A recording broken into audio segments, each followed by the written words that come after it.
So hi everyone, welcome to X and Y learning. So നമുക്ക് class 5 basic സയൻസിലെ കുറച്ച് questions ഇന്ന് discuss ചെയ്യാം. സോ നമ്മൾ ആദ്യത്തെ ക്വസ്റ്റ്യൻ എന്താണെന്ന് നോക്കാം. So select the appropriate answers from the given list and complete the cards. അപ്പം നമുക്കിവിടെ എന്താണ് 5 കാർഡ്സ് തന്നിട്ടുണ്ട്. അതിൽ ടെലിവിഷൻ, IRS, ഇൻസാറ്റ്, എഡ്യൂസാറ്റ്, അതുപോലെ ക്ലൈമറ്റോളജി എന്നൊക്കെ എഴുതിയിട്ടുണ്ട്. അതുപോലെ ഇവിടെ പെയർ ഫില്ല് ചെയ്യാൻ നമുക്കൊരു ഓപ്ഷൻ തന്നിട്ടുണ്ട്. സോ നമുക്ക് ഈ കാർഡ്സ് കാണുമ്പോൾ തന്നെ അറിയാം IRS, ഇൻസാറ്റ്, എഡ്യൂസാറ്റ് എന്നൊക്കെ പറയുമ്പോൾ എന്താണ് സാറ്റലൈറ്റുകളാണ് അല്ലേ. അതുപോലെ ടെലിവിഷൻ, ക്ലൈമറ്റോളജി, പിന്നെ ലാൻഡ് റിസർവയർ, മൊബൈൽ ഫോൺ എന്നൊക്കെ പറയുമ്പോൾ ഈ സാറ്റലൈറ്റുകളൊക്കെ ഉപയോഗിക്കുന്ന അല്ലെ ഉപയോഗപ്പെടുത്തുന്ന ഫീൽഡുകളാണ് നമുക്കിവിടെ തന്നിട്ടുള്ളത്. അപ്പോൾ നമ്മൾ എന്താ വേണ്ടത്, ഈ സാറ്റലൈറ്റുകളുടെ യൂസസ് എന്താണെന്ന് നോക്കാം നമുക്ക്. സോ നമ്മളുടെ ഇൻസാറ്റ് എന്ന് പറഞ്ഞ satellite television, mobile phone, internet, അതായത് കമ്മ്യൂണിക്കേഷൻ പോലുള്ള യൂസസിനാണ് എന്ത് ഉപയോഗിക്കുക, ഇൻസാറ്റ് ഉപയോഗിക്കുക. സോ നമുക്കറിയാം ഇൻസാറ്റിൽ നമുക്ക് എന്ത് ഫില്ല് ചെയ്യാം, ടെലിവിഷൻ ഫില്ല് ചെയ്യാം. അതുപോലെ മൊബൈൽ ഫോൺ എന്താ നമ്മൾ യൂസ് ചെയ്യുക, ഇൻസാറ്റ് ആണ് യൂസ് ചെയ്യുക. സോ ഇവിടെ എന്തായിരിക്കും, ഇൻസാറ്റ് ആയിരിക്കും. ഇനി നമ്മൾ രണ്ടാമത്തെ സാറ്റലൈറ്റ് ഏതാണ്, IRS. സോ IRS എന്തിനാ ഉപയോഗിക്കുക, ലാൻഡ് റിസോഴ്സസ്, അതായത് ലാൻഡ് റിസോഴ്സസ് ഒക്കെ മനസ്സിലാക്കാൻ, അതിനെ അനലൈസ് ചെയ്യാൻ. അതുപോലെ ക്ലൈമറ്റോളജി അല്ലേ, കാലാവസ്ഥയിൽ എന്തൊക്കെ മാറ്റം വരുന്നുണ്ട് എന്നുള്ളതൊക്കെ മനസ്സിലാക്കാൻ നമ്മൾ IRS സാറ്റലൈറ്റ് ആണ് ഉപയോഗിക്കുക. അതുപോലെ ഫിഷിങ്ങിനും ഉപയോഗപ്പെടുന്നതാണ് എന്ത്, IRS. സോ നമുക്ക് രണ്ട് സ്ഥലത്ത് IRS ഉണ്ട്. ക്ലൈമറ്റോളജി നമുക്ക് IRSൽ ഫില്ല് ചെയ്യാം. അതുപോലെ ലാൻഡ് റിസോഴ്സസിന് നമ്മൾ IRS ആണ് ഉപയോഗിക്കുന്നത്. സോ ഇവിടെ IRS ഫില്ല് ചെയ്യാം. സോ ഇൻസാറ്റ് ആയി, IRS ആയി. അതുപോലെ നമുക്ക് എഡ്യൂസാറ്റ് നമുക്കറിയാം, എഡ്യൂക്കേഷണൽ സാറ്റലൈറ്റ് ആണ് എന്ത്, എഡ്യൂസാറ്റ്. സോ വിക്ടേഴ്സ് ഒക്കെ സംപ്രേഷണം ചെയ്യുന്ന എന്തിലൂടെയാണ്, എഡ്യൂസാറ്റ് വഴിയാണ്. സോ ഇനി നമ്മുടെ രണ്ടാമത്തെ ക്വസ്റ്റ്യൻ നോക്കാം. Chandrayaan is the moon exploration project of India. അതായത് നമ്മളുടെ മൂണിനെ എക്സ്പ്ലോർ ചെയ്യാനുള്ള പ്രൊജക്റ്റാണ് എന്ത്, ചന്ദ്രയാൻ എന്ന് പറയുന്നത്. അത് നമുക്കറിയാം ചന്ദ്രയാൻ 1 ഉണ്ട്, 2 ഉണ്ട്. So write any 2 advantages of Chandrayaan project. അതായത് ഈ ചന്ദ്രയാൻ പ്രൊജക്റ്റിൻ്റെ ഏതെങ്കിലും 2 അഡ്വാൻറ്റേജസ് എഴുതാനാണ് നമ്മളോട് പറയുന്നത്. സോ നമുക്ക് നോക്കാം.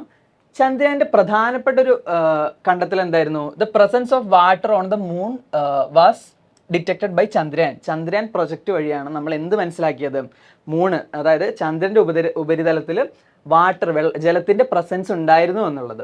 സോ ഇതൊരു പ്രധാനപ്പെട്ട പോയിന്റാണ്, വാട്ടറിൻ്റെ പ്രസൻസ് കണ്ടുപിടിച്ചു എന്നുള്ളത്. അതുപോലെ better understanding of the origin and evolution of moon. ഇതുപോലെ മൂണിൻ്റെ സർഫസിൽ ഒരുപാട് ഫോട്ടോസൊക്കെ എടുത്ത് പഠിച്ച് നമുക്ക് മൂണിൻ്റെ ഒറിജിനും എവല്യൂഷനെ പറ്റി കൂടുതൽ മനസ്സിലാക്കാൻ പറ്റിയത് എന്തിലൂടെയാണ്, ചന്ദ്രയാൻ പ്രൊജക്റ്റിലൂടെയാണ്.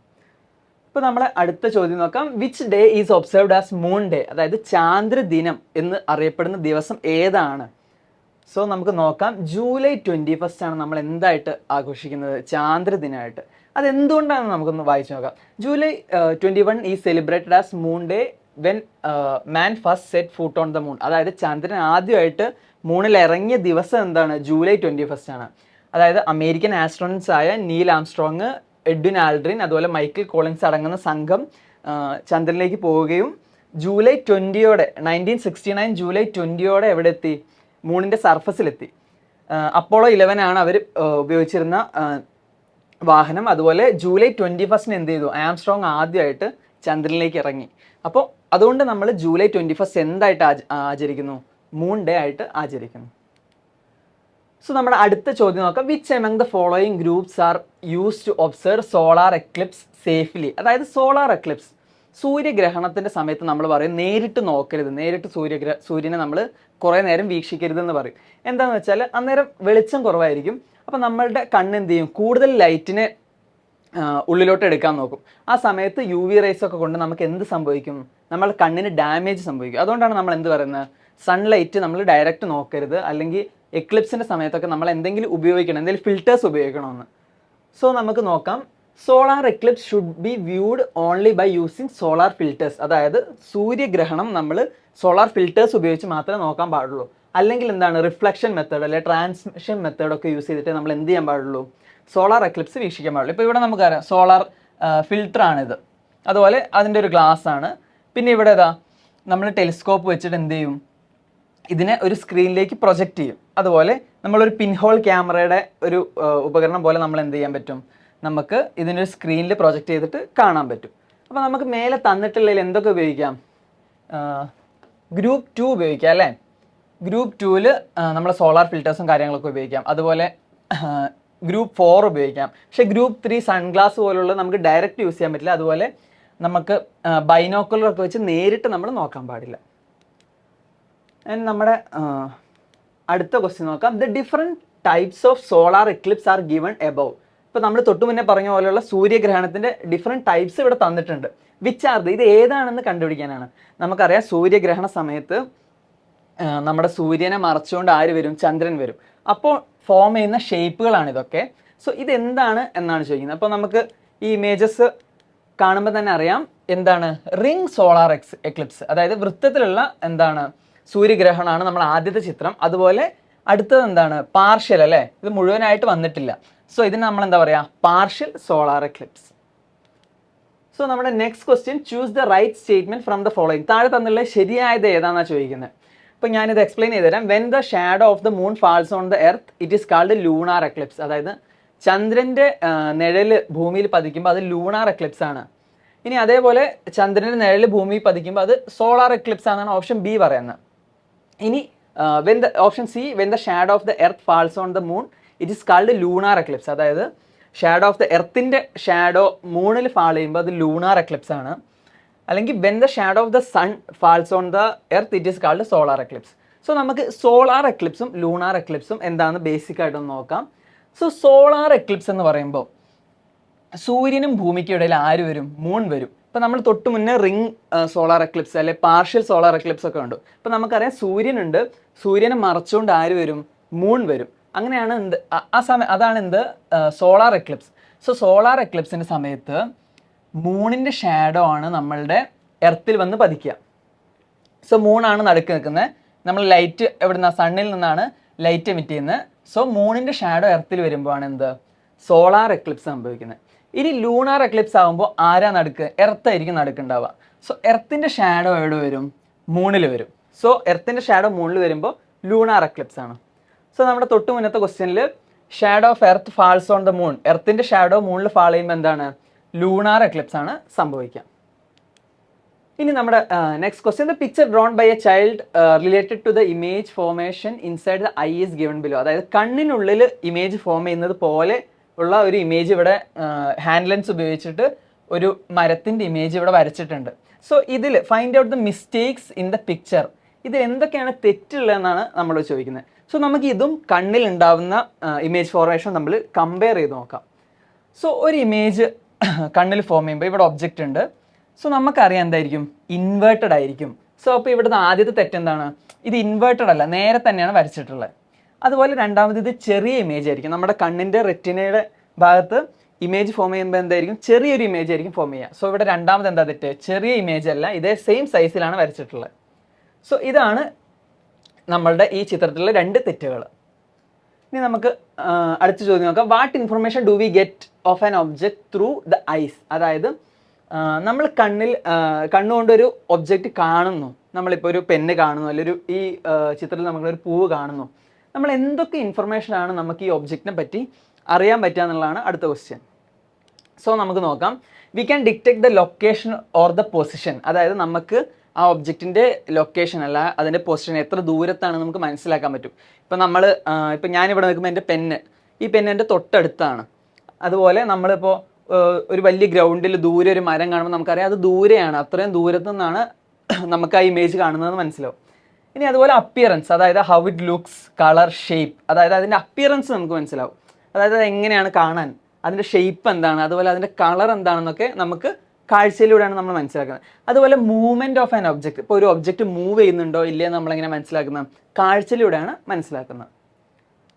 നമ്മുടെ അടുത്ത ചോദ്യം നോക്കാം. When we look at an object the image false on. Okay, so നമ്മൾ തൊട്ട് മുന്നേ ഡിസ്കസ് ചെയ്ത പോലെ നമ്മളൊരു ഒബ്ജക്റ്റ് കാണുമ്പോൾ ഇത് എവിടെയാണ് ഫാൾ ചെയ്യുന്നതെന്ന് ചോദിക്കുന്നത്. The lens and the retina, the brain and the lens, the brain and the retina, only in the retina. So നമുക്കറിയാം ഒരു ഒബ്ജക്റ്റിൽ ലൈറ്റ് വന്ന് ഫാൾ ചെയ്താൽ ആ ലൈറ്റ് അതിൽ നിന്ന് റിഫ്ലക്റ്റ് ചെയ്ത് നമ്മളെ റെറ്റിനയിലാണ് വന്ന് ഫാൾ ചെയ്യുന്നത്. സോ നമുക്കറിയാം ലെൻസിലൂടെ കടന്നു വന്ന് എവിടെയാണ് ഇമേജ് ഫോം ചെയ്യുന്നത്? റെറ്റിനയിലാണ് ഫോം ചെയ്യുന്നത്. സോ അവിടെ നിന്ന് ഒപ്റ്റിക് നെർവ്സ് വഴി സിഗ്നൽ ആയിട്ടാണ് ബ്രെയിനിലേക്ക് എത്തുന്നത്. സോ നമ്മൾ only on the retina, image എവിടെയാണ് ഫോം ചെയ്യുന്നത്? റെറ്റിനയിലാണ് ഫോം ചെയ്യുന്നത്. സോ നമ്മുടെ അടുത്ത ക്വസ്റ്റ്യൻ നോക്കാം. Observe the conception of electricity in 2 houses. So നമുക്കിവിടെ 2 വീടുകൾ വന്നിട്ടുണ്ട്. 2 വീടുകളിലും ഇലക്ട്രിസിറ്റി എങ്ങനെ ഉപയോഗിക്കുന്നത്, ഓരോ ഇപ്പോൾ ഫാനായ ലൈറ്റോ അല്ലെങ്കിൽ ഫ്രിഡ്ജോ ഒക്കെ എങ്ങനെയാണ് അവർ ഉപയോഗിക്കുന്നത്, എത്രത്തോളം ഉപയോഗിക്കുന്നുണ്ടെന്നുള്ള വിവരങ്ങൾ നമുക്ക് തന്നിട്ടുണ്ട്. ഇനി നമുക്ക് ക്വസ്റ്റ്യൻ ഒന്ന് വായിച്ചു നോക്കാം. Analyse the conception of electricity in these houses, give some suggestions to the members of each house to minimise the electricity bill. അതായത് ഇത് രണ്ടും ഒന്ന് അനലൈസ് ചെയ്തിട്ട് നമ്മളോട് പറയുന്നത് എന്താ, ഈ 2 വീടുകളിലും ഇലക്ട്രിസിറ്റി അധികമായിട്ട് ഉപയോഗിക്കുന്നുണ്ടെങ്കിൽ അത് കുറയ്ക്കാനുള്ള മാർഗ്ഗങ്ങളാണ് നമ്മളോട് ചോദിക്കുന്നത്. സോ നമുക്ക് ഓരോ വീടായിട്ട് അനലൈസ് ചെയ്യാം. ഹൗസ് 1 നോക്കാം. Switching off T V and fan while leaving the room. റൂമിൽ നിന്ന് പുറത്തോട്ട് പോകുമ്പോൾ ടി വിയും ഫാനും സ്വിച്ച് ഓഫ് ചെയ്യുന്നു. സോ അവിടെ എന്ത് നഷ്ടമില്ല, ഇലക്ട്രിസിറ്റി നഷ്ടമില്ല. കാരണം അവരെന്ത് ചെയ്യുന്നുണ്ട്, കൃത്യമായിട്ട് അത് ഓഫ് ചെയ്യുന്നുണ്ട്. സോ ഒന്നാമത്തേതിൽ നമുക്കൊന്നും ചേഞ്ച് ചെയ്യാനില്ല. ഇനി രണ്ടാമത്തെ, opening the fridge frequently to take things out. അതായത് ഇടയ്ക്കിടയ്ക്ക് സാധനങ്ങൾ എടുക്കാൻ വേണ്ടി ഫ്രിഡ്ജ് ഫ്രീക്വൻലി തുറക്കുന്നുണ്ട്. സോ നമുക്ക് ഇവിടെ എന്ത് സജഷൻ കൊടുക്കാം, ഫ്രിഡ്ജിലെ സാധനങ്ങൾ എന്തെങ്കിലും എടുക്കുന്നുണ്ടെങ്കിൽ ഒന്നിച്ച് കാര്യങ്ങൾ എടുക്കുക. ഇപ്പോൾ നമ്മൾ കുക്കിങ്ങിന് ആവശ്യമായിട്ട് എന്തെങ്കിലും വസ്തുക്കൾ എടുക്കണമെങ്കിൽ നമ്മൾ ഫ്രിഡ്ജ് ഓപ്പൺ ചെയ്യുമ്പോൾ തന്നെ ആ വസ്തുക്കൾ മുഴുവൻ ഒന്നിച്ചെടുക്കാം. അതേപോലെ എന്ത് ചെയ്ത് ഫ്രീക്വൻ്റ് ആയിട്ട് ഓപ്പൺ ചെയ്യരുത് എന്നുള്ളൊരു സജഷൻ നമുക്ക് ഈ പോയിന്റ് 2 കൊടുക്കാൻ പറ്റും. അതുപോലെ not using fan and light when there is no one in the room. അതായത് റൂമിൽ ആരും ഇല്ലാത്ത സമയത്ത് ഫാനും ലൈറ്റും ഉപയോഗിക്കുന്നില്ല എന്നാണ് പറയുന്നത്. സോ അവിടെ നമുക്ക് എന്ത് ചെയ്യാനില്ല, എനർജി കൺസംഷൻ കുറയ്ക്കാനൊന്നുമില്ല. ഇനി നാലാമത്തെ നോക്കാം. Uses water pump frequently to pull water. അതായത് വെള്ളത്തിൻ്റെ ആവശ്യത്തിന് വേണ്ടിയിട്ട് ഫ്രീക്വൻ്റ് ആയിട്ട് വാട്ടർ പമ്പ് യൂസ് ചെയ്യുന്നു. ഇപ്പോൾ കുറച്ച് നേരം വെള്ളത്തിൽ പൈപ്പിൽ വെള്ളം ഇല്ലെങ്കിൽ പെട്ടെന്ന് തന്നെ നമ്മൾ കുറച്ച് നേരം മോട്ടോർ ഓൺ ആക്കി ഇടുന്നു, നമുക്ക് ആവശ്യത്തിന് വെള്ളമായാൽ നമ്മൾ ഓഫ് ആക്കുന്നു. അങ്ങനെ ചെയ്യുമ്പോൾ എന്തുണ്ടാവും, കൂടുതൽ എനർജി കൺസംഷൻ സംഭവിക്കും. സോ ഇനി നമുക്ക് ഹൗസ് 2 നോക്കാം. Each one in the family iron clothes at different times. അതായത് ഫാമിലിയിൽ ഓരോരുത്തരും ഇസ്തിരി ഇടുന്നത്, അതായത് ക്ലോത്ത്സ് അയൺ ചെയ്യുന്നത് ഡിഫറെൻറ്റ് ടൈംസിലാണ്. സോ അവിടെ നമുക്ക് എന്തുണ്ട്, എനർജി ലോസ് ഉണ്ട്. ഇപ്പം നമ്മൾ ഒരു പ്രാവശ്യം ഉപയോഗിച്ച് നമ്മൾ അവിടെ വെക്കുമ്പോൾ തന്നെ അത് ചൂടായിരിക്കും അല്ലേ. അപ്പോൾ നമുക്ക് ബാക്കിയുള്ളവരുടെ ക്ലോത്ത്സും കൂടെ ഒന്നിച്ച് അയൺ ചെയ്താൽ അവിടെ എന്ത് ചെയ്യാം, എനർജി സേവ് ചെയ്യാൻ പറ്റും. സോ നമുക്കിവിടെ ഓപ്ഷൻ 4ലും എനർജി സേവ് ചെയ്യാൻ പറ്റും. അതുപോലെ use water pump once in a day. അതായത് വാട്ടർ പമ്പ് ദിവസത്തിൽ ഒരു പ്രാവശ്യം ഉപയോഗിക്കുന്നുള്ളൂ. ഇപ്പോൾ ഹൗസ് 1 പോലെ അവർ എന്ത് ചെയ്യുന്നില്ല, വാട്ടർ പമ്പ് ഫ്രീക്വൻ്റ് ആയിട്ട് ഉപയോഗിക്കുന്നില്ല. സോ നമുക്ക് ഇവിടെ ചേഞ്ച് ചെയ്യാനൊന്നുമില്ല. ഇത് നമുക്ക് എന്തായിട്ട് കൊടുക്കാം, ഹൗസ് 1ൻ്റെ സജഷൻ ആയിട്ട് കൊടുക്കാം. അതുപോലെ avoid opening fridges frequently and switches of the fridge at night also. So ഇവിടെയും നമുക്കൊന്നും ചേഞ്ച് ചെയ്യാനില്ല, കാരണം ഫ്രിഡ്ജ് ഫ്രീക്വൻ്റ് ആയിട്ട് ഉപയോഗിക്കുന്നില്ല. തുടരെ നമ്മൾ ഫ്രിഡ്ജ് ഉപയോഗിക്കുന്നില്ല. അതുപോലെ switch off the fridge at night. അതായത് രാത്രി ഇപ്പോൾ ഫ്രിഡ്ജിൽ എന്തെങ്കിലും ഭക്ഷണ പദാർത്ഥങ്ങൾ വെക്കാനൊന്നും ഇല്ലെങ്കിൽ എന്ത് ചെയ്യുന്നുണ്ട്, ഫ്രിഡ്ജ് ഓഫ് ആക്കി വെക്കുന്നുണ്ട്. ഇനി will not switch off T V and fan while leaving the room. അതായത് നമ്മൾ റൂമിൽ നിന്ന് പുറത്തോട്ട് ഇറങ്ങുമ്പോൾ ഫാനും ടി വി ഒന്നും ഓഫ് ചെയ്യുന്നില്ല, അത് ഓണാക്കി തന്നെ വെക്കുകയാണ്. സോ നമുക്ക് ഹൗസ് 2ൽ രണ്ട് കാര്യങ്ങൾ മാറ്റാൻ പറ്റും. അതായത് അയൺ ചെയ്യുന്നത്, ഇടയ്ക്കിടയ്ക്ക് അയൺ ചെയ്യുന്നതിന് പകരം ഒറ്റ സ്ട്രെച്ചിൽ തന്നെ എന്ത് ചെയ്യുക, ബാക്കിയുള്ളവരുടെ ക്ലോത്ത്സ് നമുക്ക് അയൺ ചെയ്യാൻ പറ്റും. സോ അവിടെ നമുക്ക് എനർജി സേവ് ചെയ്യാം. അതുപോലെ നമ്മൾ റൂമിൽ നിന്ന് പുറത്തിറങ്ങുമ്പോൾ എന്ത് ചെയ്യാം, ടി വി ഫാനൊക്കെ സ്വിച്ച് ഓഫ് ചെയ്യാം. ഇത് ഹൗസ് 2ലെ കാര്യമാണ്. അതുപോലെ ഹൗസ് 1ൽ എന്തൊക്കെയാണ് നമ്മൾ പറഞ്ഞത്, opening the fridge frequently to take things out. അതായത് ഫ്രിഡ്ജ് ഇടയ്ക്കിടയ്ക്ക് തുറക്കുന്നതിന് പകരം എന്ത് ചെയ്യാം, ഇത് നമുക്ക് സജഷൻ ആയിട്ട് കൊടുക്കാം. അതുപോലെ last one, water pump frequent ആയിട്ട് യൂസ് ചെയ്യുന്നതിന് പകരം എന്ത് ചെയ്യാം, use water pump once in a day. So ഇതാണ് നമ്മളുടെ ഹൗസ് 1ൻ്റെയും ഹൗസ് 2ൻ്റെയും ഇലക്ട്രിസിറ്റി കൺസംഷനിൽ നമുക്ക് എന്തൊക്കെ സജഷൻസ് കൊടുക്കാം എന്നുള്ളത്. So okay, thank U.